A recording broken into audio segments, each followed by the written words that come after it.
Hospital workers, what regrets do you hear from a dying patient? Warning, some audiences may find this content disturbing. View at your own discretion. Welcome to the House of Reddit. Today, we share some r/ask Reddit posts from Reddit. Hospital workers, what regrets do you hear from a dying patient? My ex's dad was a physically fit and strong, proud man even well into his 80s. 2 years ago he was diagnosed with Alzheimer's. He was still in top physical form when he got it, jogs every day by the canyon for miles, but his mind was going fast. This year was hard, he went into his running away phase or wandering. Being I'm still close to the family even after me and my ex's breakup, I would visit. The weird part was he never liked me as his son's partner, yet he forgets his kids but he never forgets me. It broke my heart on his few moments of honest clarity where he bared to me his heart saying how much his wife was to him, and his son my ex the little black sheep of the family how much he loves him and misses him every day. I relayed my ex what his dad said and he went quiet as his dad was a stern military man who wasn't the emotional type. Shortly after he got a bad episode where he freaked out and became aggressive.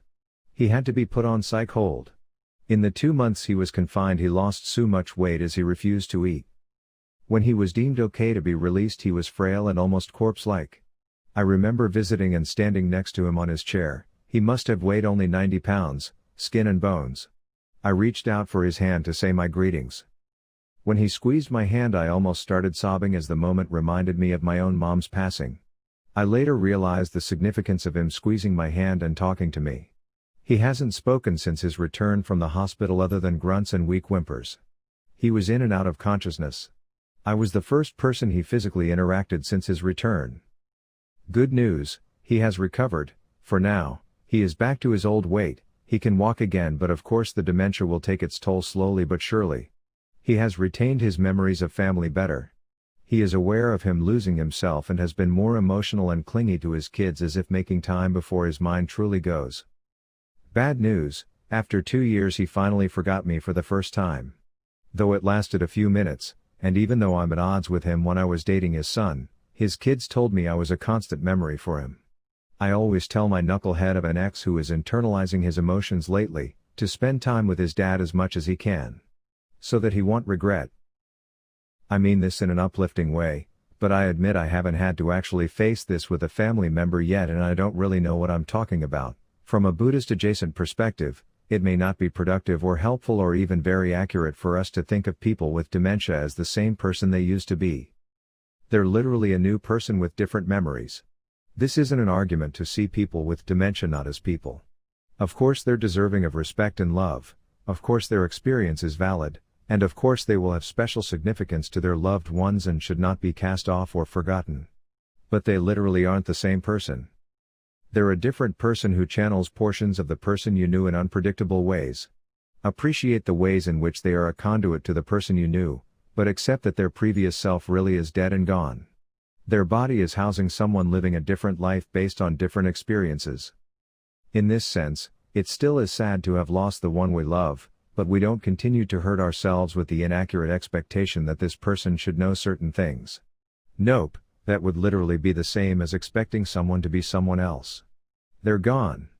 Grieve the loss, feel weirded out by how much the person who has taken their place reminds you of them, but create a new and different relationship with this person exactly as you would if you were meeting a new friend. This is something my mom taught me by accident, I think. She struggled with severe chronic depression since I was 8 years old, and she spent most of my adolescence routinely trying, or threatening, to commit suicide. It made me worry that if I ever fought with her and then left without making amends, she might be upset enough to hurt herself, and even if she wasn't, something else might push her over the edge and then I'd never have a chance to make up with her. I was constantly fearful that she was going to die soon. 2 of her sisters had also committed suicide when I was young, so that fear of losing someone in such a sudden, painful, preventable way was something that I learned early. She's much better now, and hasn't attempted suicide/been committed in more than 7 years, but it's a lesson I can't, and probably shouldn't, unlearn. As an adult, I still always tell my loved ones that I love them before leaving or saying goodbye, never go to bed angry, and I always try to cool off and make amends as soon as I can after an argument.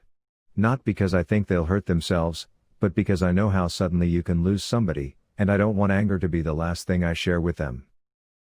It's very hard to watch someone die, but it's also important to remember you're doing it for them.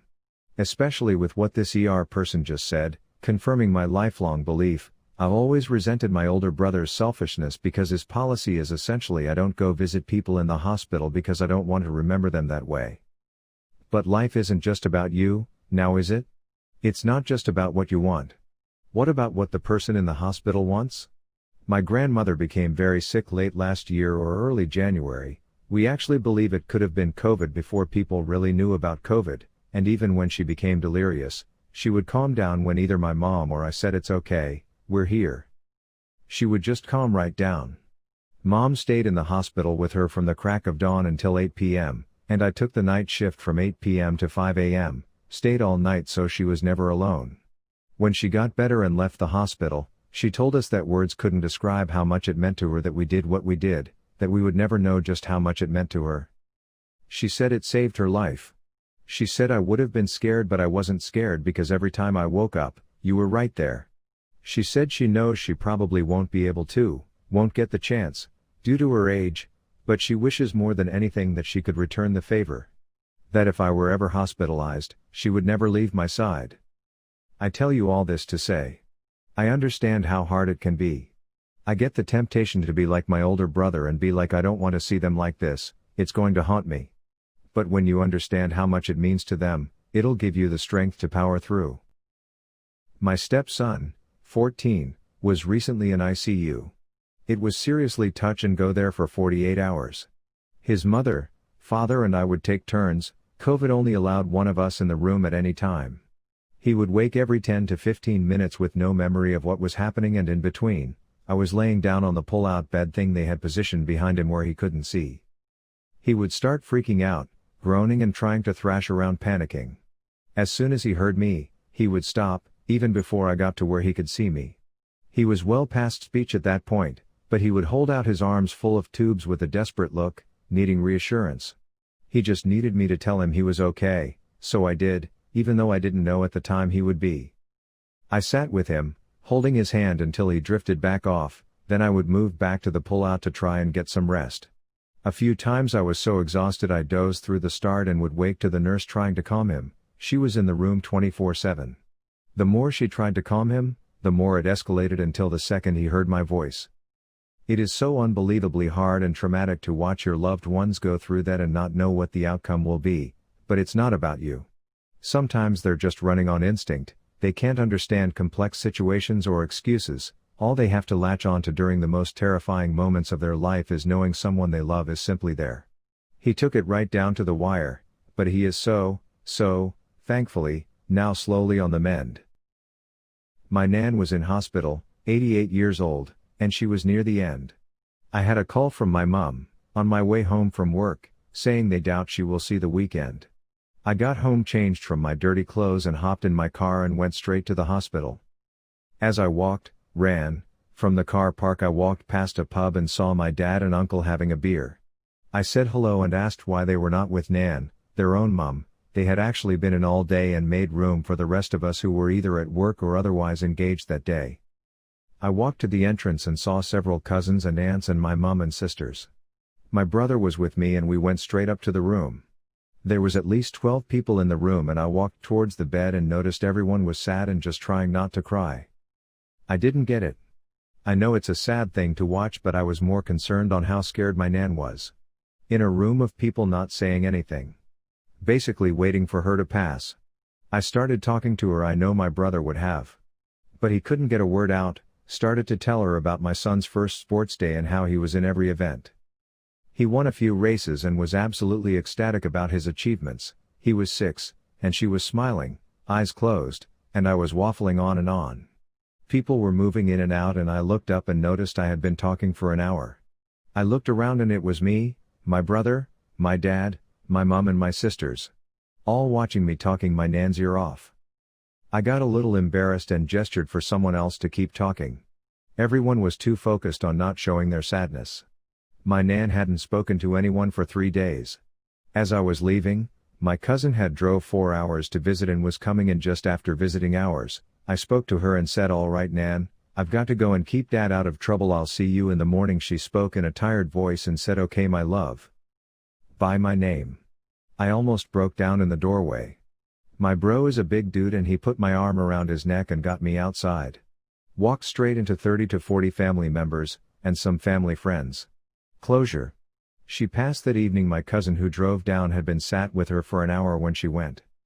He was able to keep her calm and she kept asking for my granddad. He died 3 months before, and my cousin, who looks like my granddad when he was young, sat holding her hand and comforted her. I hope when I go I have a family that cares enough to stay with me. If you enjoy this video, please be sure to like, share, comment, and subscribe. If you have any suggestions for future videos, please let us know in the comments below. Turn on the notifications to know when we post new videos. Thank you for coming to the House of Reddit.